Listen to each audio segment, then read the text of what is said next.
Hi there.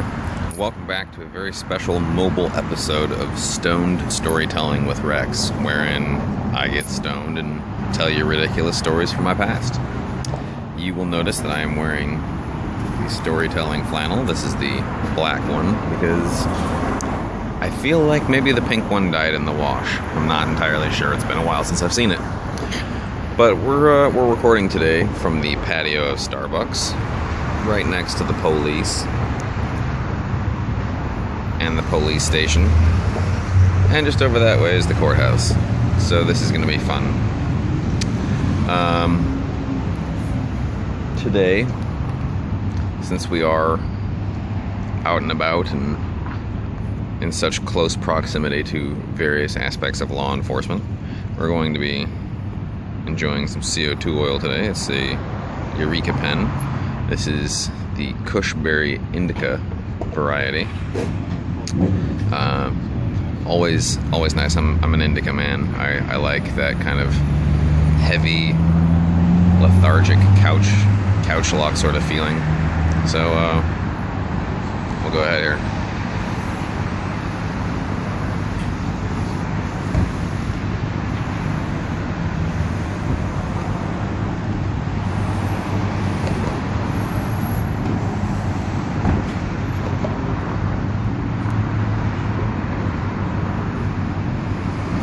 I'll say I love these little Eureka pens. Super affordable, long lasting. Even after they seem like they're empty, you can still get a couple tokes out of these things. Real handy. And amazingly, they don't seem to notice them when you take them through the airport. So there's that. I mean, who doesn't like being able to get on a plane and know that when you get off you can go and get stoned?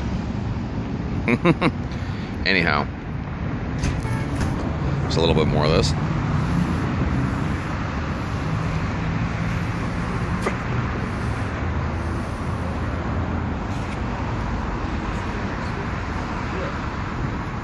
Okay, let's see.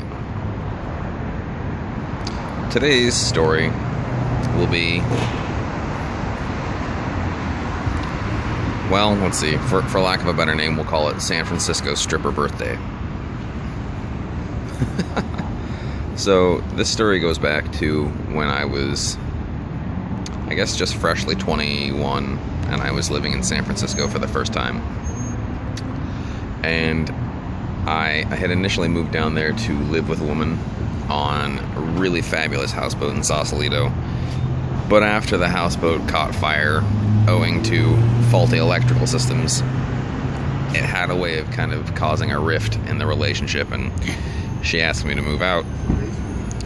So during this period, before I had to decide, that I was not actually able to afford living in San Francisco, I was staying in a really, really nasty residential hotel, kind of flop house sort of thing, just off of Market Street, down in the Tenderloin. It was one of those places where, at least for my sake, I had 3 levels of newspaper on the floor everywhere, and the lights stayed on all the time because I wasn't going to have any gross things crawling out of the walls. Anyhow, one day after work, I decided that I needed to get out and just kind of have a good time.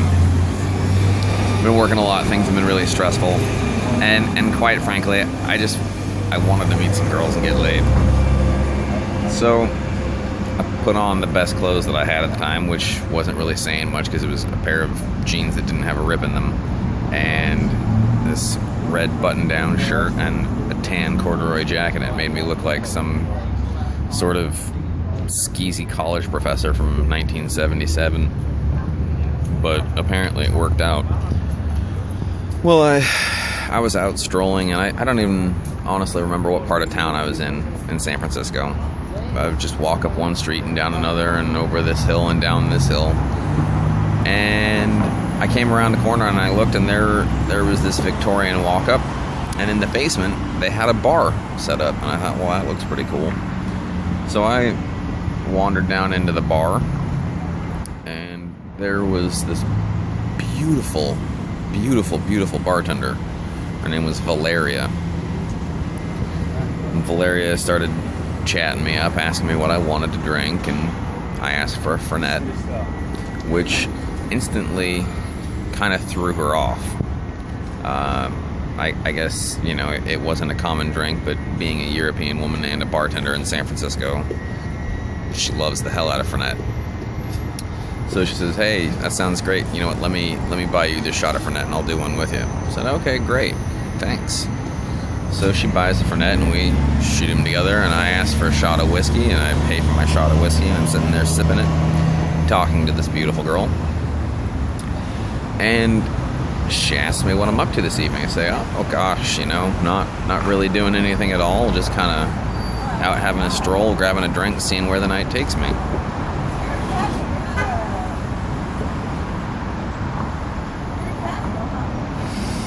Well, at this point she mentions that she's about ready to get off work, you know, sometime in the next hour or so, and asks if I would like to join her at a friend's birthday party. And I say, yeah, I think I can do that, because, I mean, what kind of idiot would I be to say no? You know, beautiful girl buys me drinks and asks me to come with her to her friend's birthday party. All right. I mean, how do you go wrong with a party? So I sit there and nurse my drink, waiting. And I should point out that I don't have any money. I had enough money to buy a drink, or maybe 2 drinks, and I bought a drink and left a very generous tip. So at this point I'm flat broke. And when someone says to me, we're going to a party, at least having come from Oregon and Washington, that means we're going to someone's house, to their apartment, and we will have a party inside. So she gets off work and I meet her out front, and I'm thinking, you know, we're gonna like walk back to her house or walk to her friend's house or something that's nearby. She says, okay, let's get in this cab. I'm thinking to myself, oh shit, I sure hope she doesn't ask me to pay for this cab or pay for part of this cab, because I don't have any money and this could get really embarrassing. So I hop in the cab with her, and cab driver rolls up to her house and she says, stay here, wait in the cab. I'm gonna run up and change real quick. I'll be right back. Okay, cool. No, they don't. They take right to the back. I can do that. So I'm sitting in the cab waiting, and I'm watching the meter just click up and click up and click up, and the money is just getting more and more and more and more and more and more. And I'm wondering, you know, did this girl just leave me in this cab so I can look like a fucking idiot and pay for her ride home? Like, what the hell is going on here? Like, I'm starting to get all nervous, starting to wonder if I need to, you know, open this door and make a bail for it and run. And just as I'm about to dip out, I see her come out the front door of her house. And I'm like, oh, Jesus Christ, you know, like, thank God I didn't have to make a run on this cab, because this girl just left me sitting here. So she jumps back in the cab and we take off, and we're driving this way and that way, and at this point I was not terribly familiar with how to get around the city. So everything to me seems like it's, you know, quite some ways. And I'm just watching the meter rack up, and we're already at over $20 on this meter. And I'm just thinking, this is going to be embarrassing. But it turns out to be okay. We get there, shows up, she hands cab driver a wad of cash, we get out. Now, this bar that her friend's birthday party is at is in North Beach, which happens to be one of my favorite parts of San Francisco. And it's just kitty corner from City Lights bookstore on Columbus.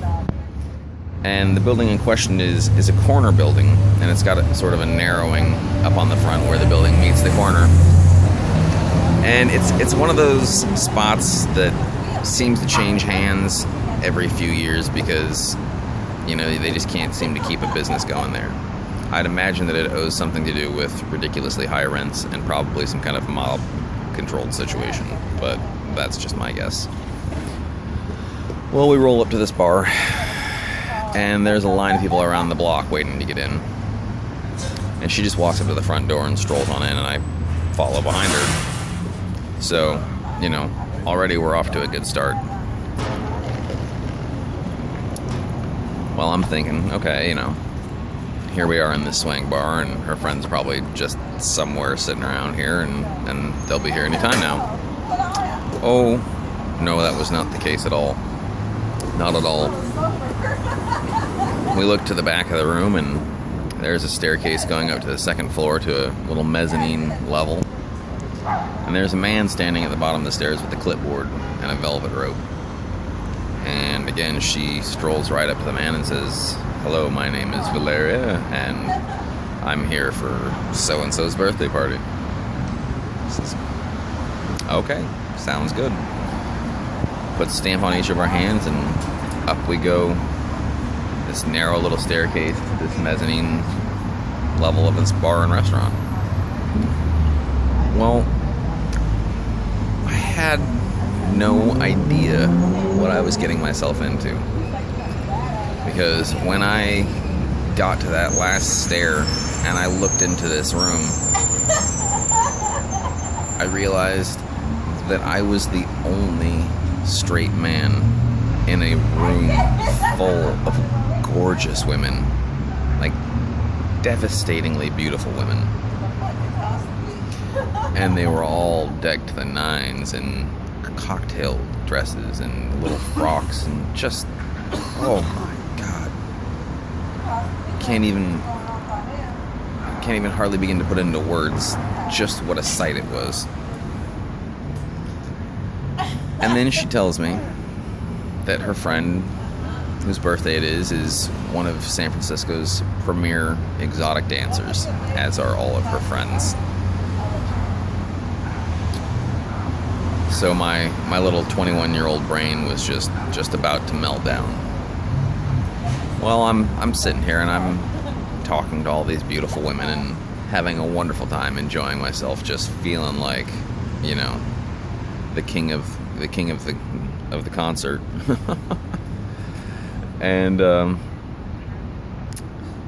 waiters start coming around and bringing cocktails and glasses of champagne and small plates of food, and they just put these things down in front of me and down in front of everybody else.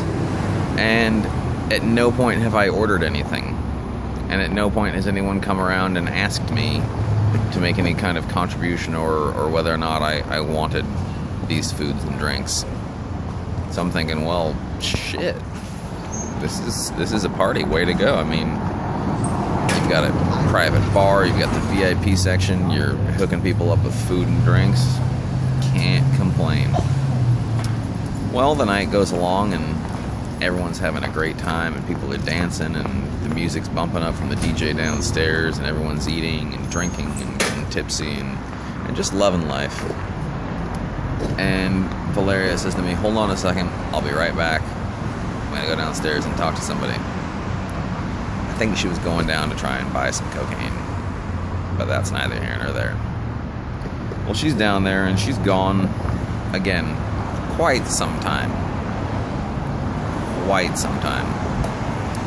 And I went downstairs looking for her, and I found her, you know, trying to make her purchase.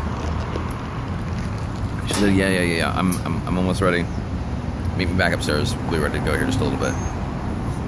Alright, cool. No problem. I mean, why should I complain? I'm sitting in a room full of beautiful women, so I might as well go and enjoy the talk. I go back up, and I'm not there long before one of the birthday girl's friends comes around and says, "Hey, so this is whatever her name was birthday, and you know, we're collecting for the bill because, you know, we don't want her to have to pay anything on her birthday at all." And then she tells me that my share of the bill is $180. My share. And I looked at her and I said, "How exactly did you work that out?" She says, "Well, there was this food and this food and that food and this drink and this drink and this champagne." And I said, "Well, yeah, okay." I said, "But, you know, I didn't actually order any of those things. I was sitting here and things were placed in front of me. And people said, go ahead and enjoy it. So I did.